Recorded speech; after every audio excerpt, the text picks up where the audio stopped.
We live in the age of the quantified self. We count our calories, we track our sleep, we monitor our heart rates, we obsess over closing our rings. We wear these little rubber bands on our wrists, Fitbits, Apple Watches, Garmins, to tell us if we are being healthy, to tell us if we are moving enough. We think of them as fitness tools. We think of them as motivational coaches. But we forget that they are also black boxes. They are silent recorders of our existence. They know when we wake up. They know when we run. They know when our heart spikes in fear.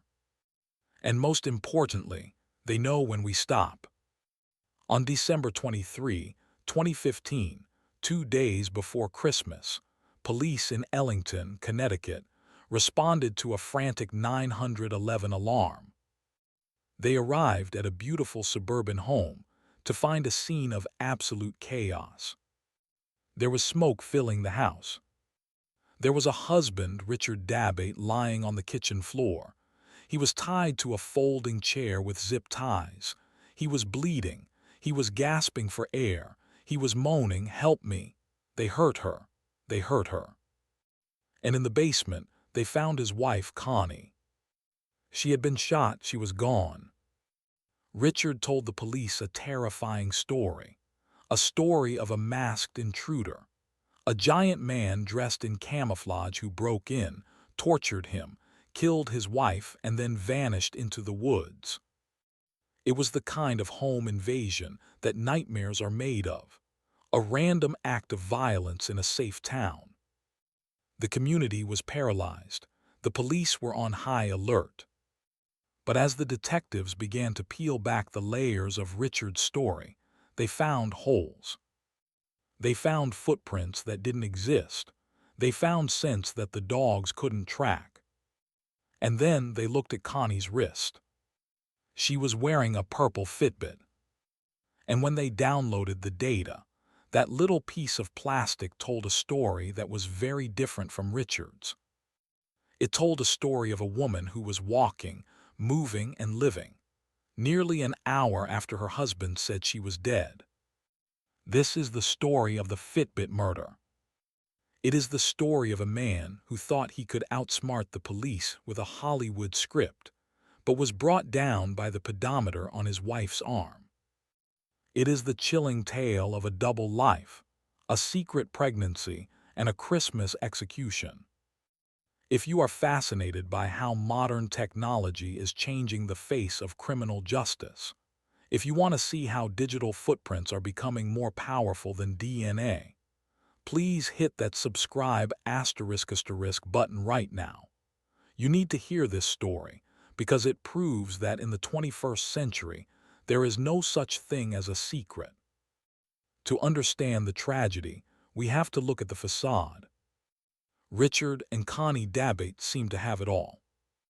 They lived in Ellington, Connecticut, a quiet, affluent town.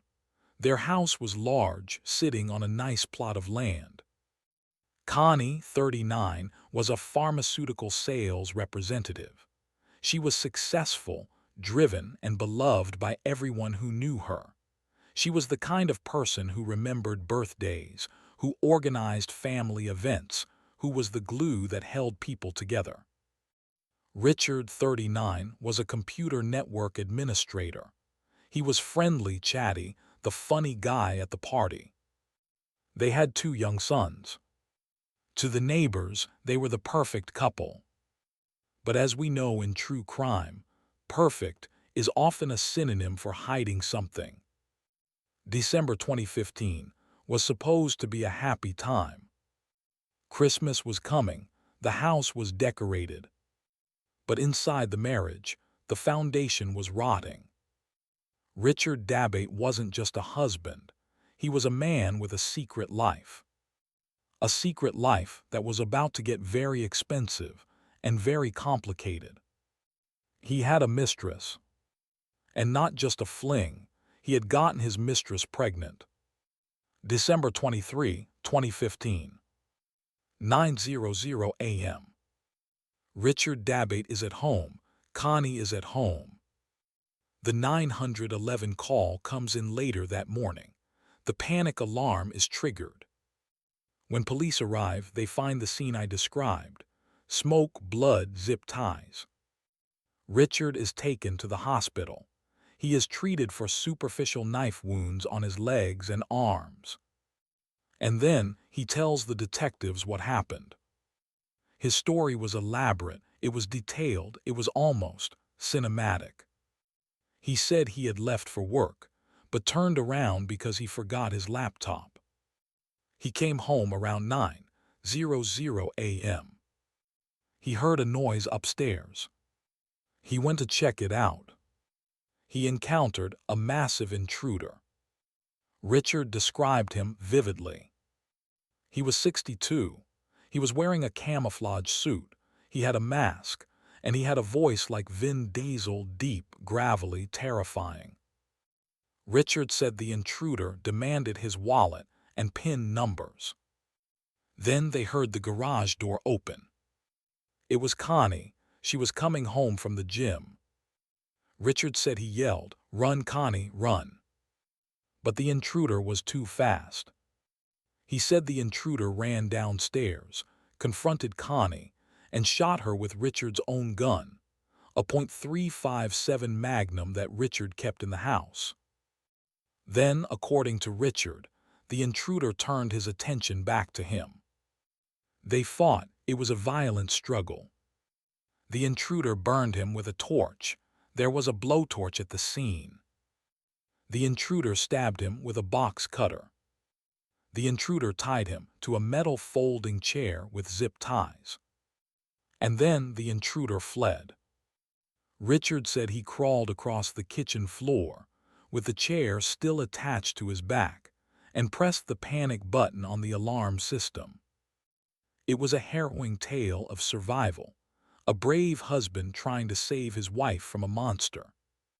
But detectives have a saying: if a story has too many details, it's usually a lie. And the Vin Diesel intruder sounded like a character from an action movie, not a burglar in Connecticut. The investigation began immediately. The police brought in K9 units, police dogs trained to track scent.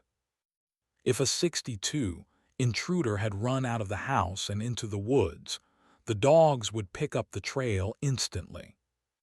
The dogs arrived, they sniffed the door, they sniffed the yard.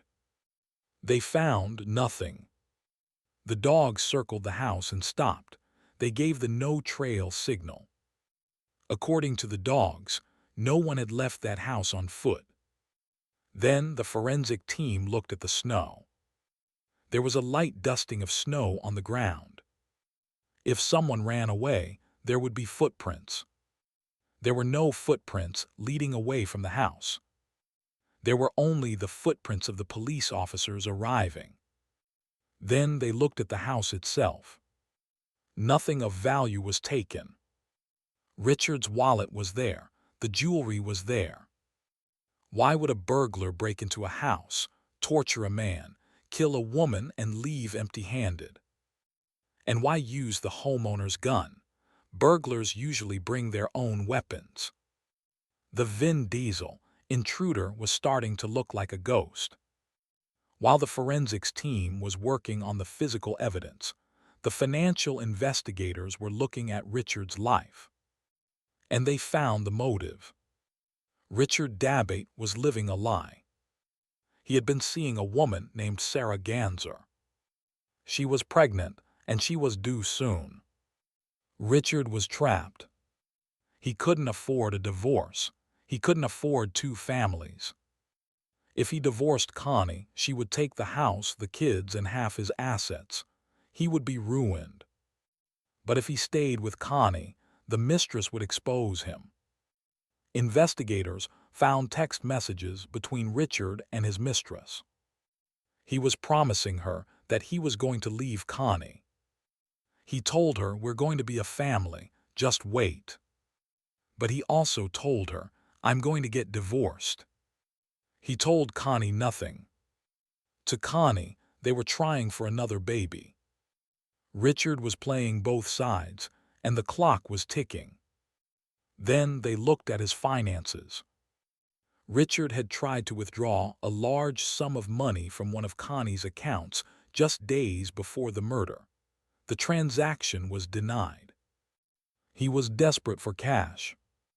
If Connie died, Richard would get the life insurance, $475,000. He would get the house. He would get the assets. He would be a rich widower, free to start his new life with his mistress. It was the oldest motive in the book, money and lust. But motive isn't proof. The police needed to break his timeline. Richard was adamant. The intruder killed her around 9:05 a.m. I was tied up until the police came at 10:30 a.m. This is where the Internet of Things stepped in to testify. First, the garage door. Digital logs showed the garage door opened at 9:18 a.m. This matched the time Connie came home. Okay, so far so good. But then they checked Richard's email. At 9:01 a.m., the time Richard claimed he was fighting for his life against Vin Diesel, Richard's IP address showed that he logged into his computer and sent a work email. Would you pause a death match with a camouflaged killer to send a quick email to your boss? Probably not. Then they checked Facebook. At 9:40 a.m. and 9:46 a.m., Richard's IP address was posting on Facebook. Wait. At 9:46 a.m., Richard was supposed to be zip-tied to a chair, burned, bleeding, and unconscious on the kitchen floor. How was he posting status updates? But the final blow, the undeniable mathematical proof, came from Connie's wrist. Connie was wearing a Fitbit HR. The police downloaded the data. Fitbits track movement using an accelerometer. They count steps. They track distance. Richard said Connie walked in, was confronted, and shot immediately. That would be a few steps, maybe from the garage to the basement. Maybe 50 steps, maybe 1 minute of movement. The Fitbit data showed something impossible. The Fitbit recorded that Connie moved for a distance of **1 217 feet between 9:18 a.m. and 10:05 a.m. 1,217 feet is not a walk to the basement. It is a quarter of a mile.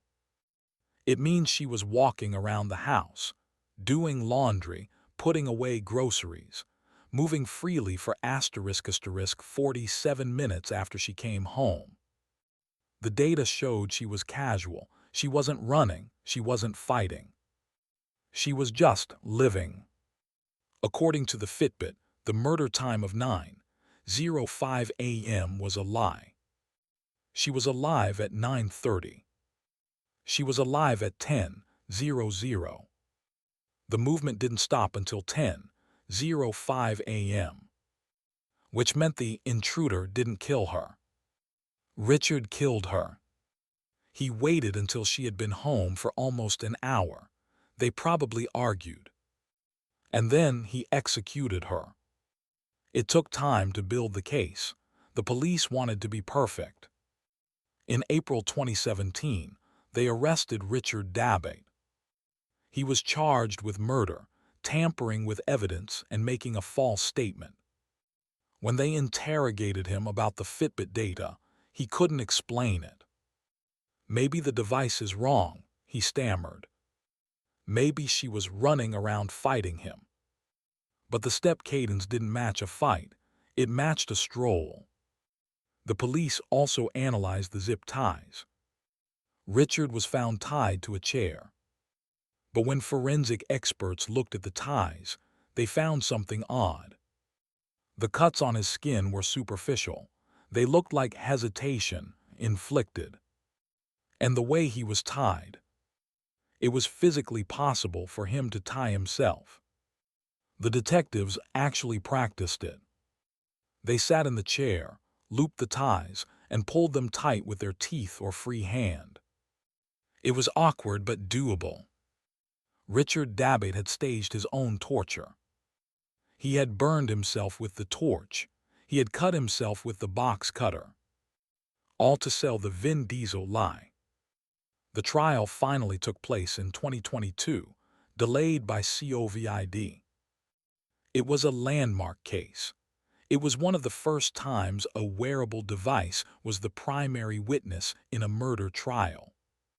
The prosecution: the Fitbit doesn't lie, the dogs don't lie, the internet logs don't lie, only Richard lies. They painted a picture of a desperate man who wanted a restart button on his life. The defense: technology is glitchy. They tried to argue that the Fitbit wasn't accurate.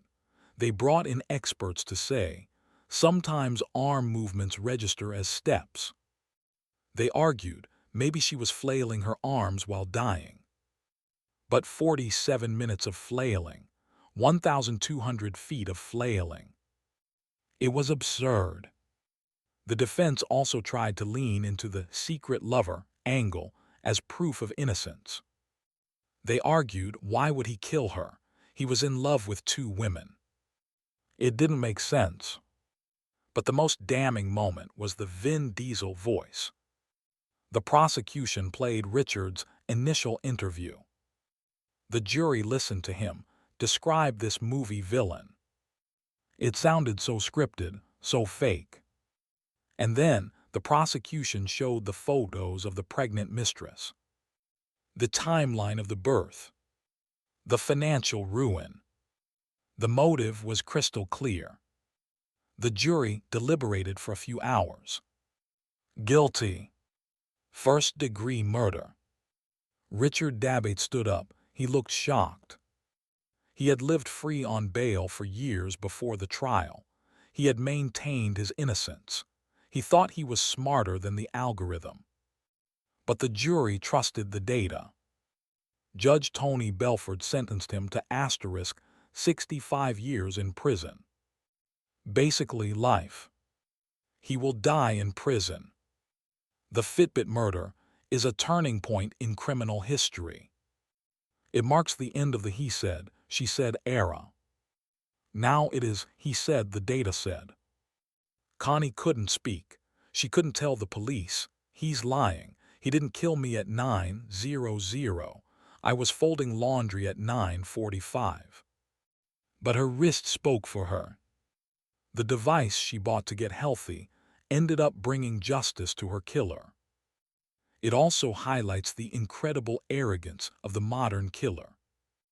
Richard Dabate thought he could stage a complex home invasion in a house full of smart devices. He ignored the garage sensors. He ignored the router logs. He ignored the wearable tech. He was living in 1990, trying to commit a crime in 2015. Connie Dabate was a loving mother who was excited for Christmas. She walked through her front door expecting to see her husband. Instead, she walked into a trap set by a man who valued his own comfort over her life. But even in death, she kept walking. Those 1,217 phantom steps were the steps that led Richard Dabate to his cell.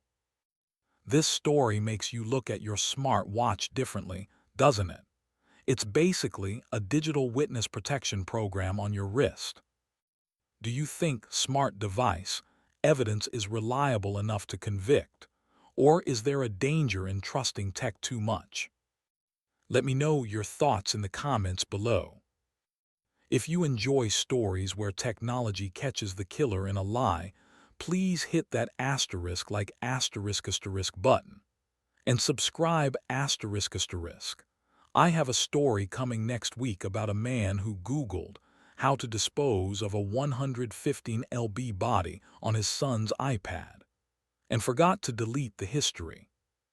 Stay safe, keep your steps up, and remember, the data never sleeps.